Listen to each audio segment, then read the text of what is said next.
Bima dan Elena pernikahan kontrak, bab 16. Bima baru saja keluar dari kamar mandi dengan rambut yang masih basah dengan lilitan handuk di pinggangnya. Segera ia menuju ke depan lemari lalu meraih celana pendek selutut berwarna navy dengan atasan kaos putih polos untuk ia kenakan. Selepas memakai pakaiannya, Bima meraih laptop yang terletak di atas meja yang tergeletak di sudut ruangan kamarnya.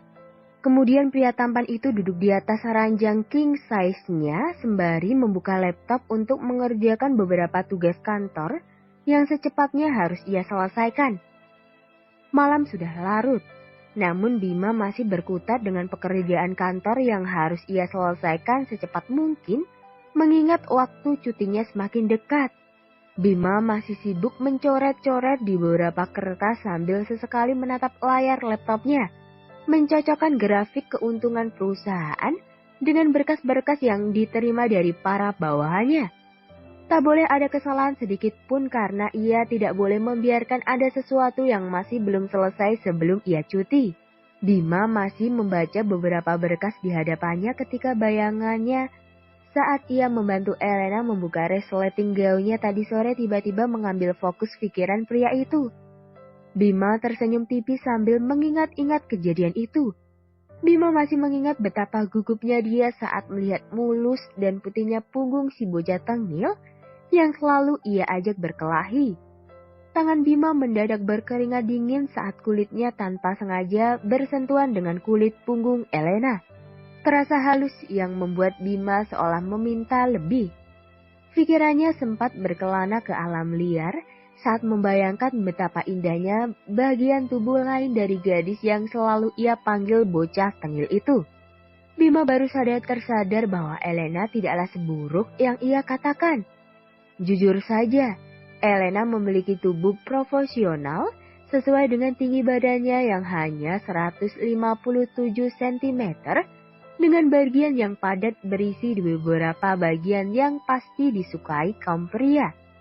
Namun, setiap kali bertemu, Bima selalu berusaha mengingkari itu dan justru mengatakan Elena tak lebih dari gadis tengil yang tak sesuai standarnya. Namun siapa sangka, kejadian tadi sore sukses membuat seorang Bima Dirgantara tak bisa tidur malam ini. Ditambah lagi, ketika ia mengingat ekspresi Elena yang tidak bisa ia baca saat menangkap basah dirinya yang tengah menatap punggung terbuka Elena tanpa berkedip. Ia masih ingat saat dirinya buru-buru keluar meninggalkan Elena agar tidak ketahuan bahwa wajahnya memerah dengan nafas memburu, yang membuat dia tak bisa berlama-lama dekat dengan Elena. Semua hal itu membuat Bima akan menjadi gila sekarang. Bagaimana bisa dia merasakan sesuatu yang aneh begini terhadap si bocah tengil?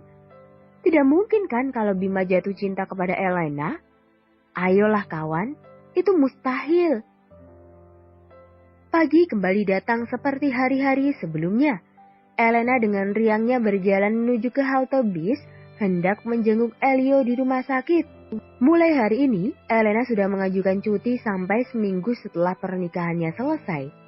Ia masih mengingat ekspresi Mbak Dina dan Mas Eko yang sangat terkejut saat mengetahui bahwa Elena akan menikah. Bahkan mereka jauh lebih terkejut saat tahu bahwa rekan kerja mereka akan menjadi istri dari keponakan bos mereka. Ditambah lagi, calon suami Elena itu seorang Bima Dirgantara, pengusaha muda yang masuk ke dalam jajaran pengusaha terkaya di Asia Tenggara dengan aset kekayaan yang tidak perlu dipertanyakan lagi. Bagi mereka, Elena seperti ketiban durian runtuh. Tetapi bagi Elena, dirinya justru seperti ketiban tangga. 20 menit di perjalanan, akhirnya Elena sampai di rumah sakit. Dengan ramah Elena menyapa beberapa petugas rumah sakit yang sudah lama dikenalnya.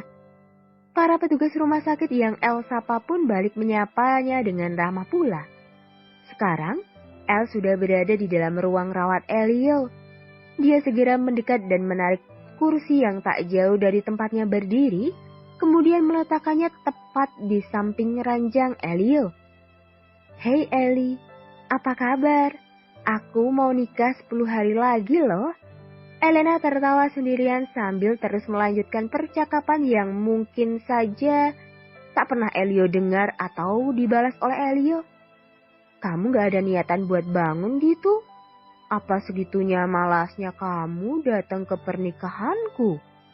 Elena kemudian menarik nafas.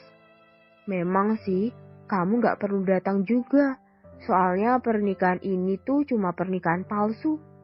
Semuanya cuma sebatas kontrak. Miris kan, Li? Aku juga gak tahu kenapa hidup kita bisa jadi seburuk ini. Tapi ini bukan salah kamu kok. Jangan merasa bersalah ya, Li. Semuanya karena keinginan aku sendiri. Jadi apapun resikonya, aku gak akan bikin kamu sedih. Aku janji. Kembali Elena tertawa kecil. Tetapi kali ini disertai dengan air mata. Elena meraih tangan Elio. Mengecup punggung tangan adik kembarnya hingga suara pintu terbuka membuat Elena segera menengok ke sumber suara. Loh, El? Udah lama? Dokter Nathan bertanya dengan ramah sambil memperbaiki letak kacamatanya. Lumayan, Dok, jawab Elena sambil berdiri dan bergeser agak ke samping, bermaksud memberikan ruang untuk Dokter Nathan agar bisa leluasa memeriksa kondisi Elio. Dokter Nathan meraih stetoskopnya kemudian mengarahkan ke dada Elio. Beberapa saat kemudian, Dokter Nathan kembali menyimpan stetoskop tersebut ke dalam saku jas dokternya sambil memandang ke arah Elena dengan tersenyum. Kondisi Elio baik, tidak ada yang perlu kamu khawatirkan, terang Dokter Nathan sebelum diminta. Terima kasih dokter, Elena menjawab dengan perasaan lega. Dokter Nathan hanya mengangguk dan kembali melangkah keluar meninggalkan Elena dan Elio berdua. Di tempat lain, tepatnya di Dirgantara Group, Bima sedang membaca file yang baru saja diserahkan oleh Sam, tangan kanannya. Sam, kamu yakin bahwa data-data ini valid? Bima mengerutkan keningnya sambil menatap dingin ke arah Sam. Sam pun mengangguk. Saya sangat yakin Tuan Muda. Semua informasi itu bisa saya pertanggungjawabkan. Bima mengetuk-ketuk ujung mejanya dengan jari telunjuk sambil berpikir sejenak sebelum menyuruh Sam pergi. Ya sudah, kamu boleh pergi Sam. Baik Tuan Muda, ucap Sam sambil membungkukkan badan lalu bergegas keluar dari ruangan Bima. Sepeninggal Sam, Bima menghela nafas kasar. Ia memijit pangkal hidungnya frustasi. Ia tak menyangka bahwa hidup gadis yang dipilihnya sebagai istri bayaran memiliki persoalan hidup serumit ini. Pertanyaannya kini adalah apakah Bima bersedia membantu gadis itu atau bersikap tidak tahu saja dengan masalah yang saat ini Elena hadapi. Toh tidak ada untungnya Bima membantu Elena kan? Untuk saat ini Bima memutuskan bersikap tidak peduli dengan masalah gadis itu sampai ia menemukan alasan yang tepat untuk mau membantu Elena. Karena data yang saat ini berada di tangan Bima bisa dipastikan akan merubah seluruh hidup Elena sepenuhnya. Elena! Putri menjerit histeris sambil berlari memeluk El ketika Elena baru saja membuka pintu toko Beauty and Me tempat ia bekerja dulu. Kok kamu ada di sini? Sambung Putri penasaran seraya menuntun El duduk di sofa yang tersedia di dalam toko. Bosan, di rumah doang Put, jawab Elena singkat. Matanya memindai setiap inci bagian toko lalu mengernyitkan keningnya ketika matanya menangkap pajangan salah satu brand make up agak sedikit berantakan. Mungkin ulah pengunjung, pikir Elena. Tanpa sadar ia bangun dan melangkah ke rak di mana make up itu berantakan. Elena menggeleng kecil, lalu merapikan kembali alat make up yang berantakan agar kembali seperti semula. Kok pajangannya berantakan dibiarin sih? Tanya Elena yang kini kembali duduk di samping Putri. Mana Putri tahu? Kan Putri kasir, bukan pramuniaga. Tanyain ke Nadia atau Diva dong, jangan ke Putri. Protes Putri sambil cemberut. Loh, mereka kemana? Kak Gun juga kok gak kelihatan? Lagi pada makan siang di dalam.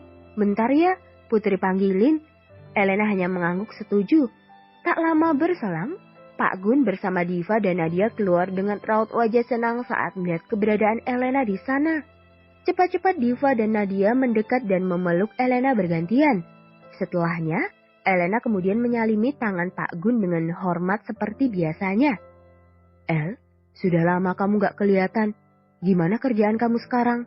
Betah? Pak Gun bertanya sambil mengambil tempat duduk di hadapan Elena. Alhamdulillah Pak, kerjaan El baik. El juga betah kerja di sana. Orang-orangnya gak beda jauh sama yang di sini. Ramah dan baik-baik semua. Maafin Bapak ya El. Waktu itu Bapak tidak bisa membela kamu sama sekali. Raut wajah Pak Gun langsung berubah ketika mengingat kejadian yang membuat Elena keluar dulu dari tempatnya. Gak apa-apa Pak, itu bukan salah Pak Gun juga. Lagian El udah lupa loh Pak. Jawab El sumringah. Syukurlah kalau kamu bisa maafin Bapak El. Tukas Pak Gun kembali tersenyum. Oh iya, saya dengar kamu mau nikah El. Bapak dengar dari siapa? Tanya Elena heran. Dari Putri. Jawab Pak Gun singkat. Elena segera melempar tatapan horor ke arah Putri. Dan Putri hanya memberi kode lewat bibirnya tanpa suara dengan membentuk kata, maaf. Sedangkan Diva dan Nadia hanya cengar-cengir menertawai Putri. Bukan tanpa alasan Elena mengancam Putri. Masalahnya adalah mereka bertiga sudah berjanji untuk tidak membocorkan kabar pernikahan Elena kepada siapapun. Pasalnya, Elena dan Bima sudah sepakat sama-sama tidak mau menyebarkan kabar pernikahan mereka ke orang lain selain kepada teman dekat yang bisa dipercaya dan tentunya keluarga mereka saja. Namun bukan Putri namanya jika tidak keceplosan. Untungnya ia tidak membocorkan dengan siapa El akan menikah. Iya Pak, rencananya 10 hari lagi, tapi acaranya di kota Y, jadi El nggak bisa undang siapa-siapa. Elena berusaha mengarang cerita agar Pak Gun tidak mendesaknya lebih jauh. Wah, sayang sekali ya El. Tempatnya terlalu jauh dari sini. Bapak gak bisa dong datang ke pernikahan kamu nanti. Padahal Bapak pengen lihat kalian nikah satu persatu. Wajah Pak Gun tampak kecewa dan membuat Elena benar-benar merasa tidak enak karena sudah berbohong. Gak masalah Pak, nanti juga kalau Diva atau Nadia nikah, Bapak kan bisa hadir. Pak Gun tersenyum. Iya El, semoga Bapak dikasih umur panjang bisa biar lihat mereka nikah. Loh, kok cuma Diva dan Nadia saja? Putri kan juga mau nikah. Celutuk Putri tiba-tiba. Pak Gun tertawa gemas melihat tingkah Putri yang kini sedang menghentakkan kaki kirinya ke lantai dengan kesal. Iya, Bapak juga pasti akan hadir kalau kamu nikah. Gak usah, Putri ngambek. Putri memalingkan wajahnya dengan tangan yang terlipat di depan dadanya. Masa gitu doang ngambek? Nadia mendekati Putri kemudian mencubit kedua pipi cabi Putri dengan gemas. Ih, ngeselin deh. Putri menghempaskan tangan Nadia dari pipinya yang sontak membuat semua orang tertawa. Terima kasih telah mendengarkan.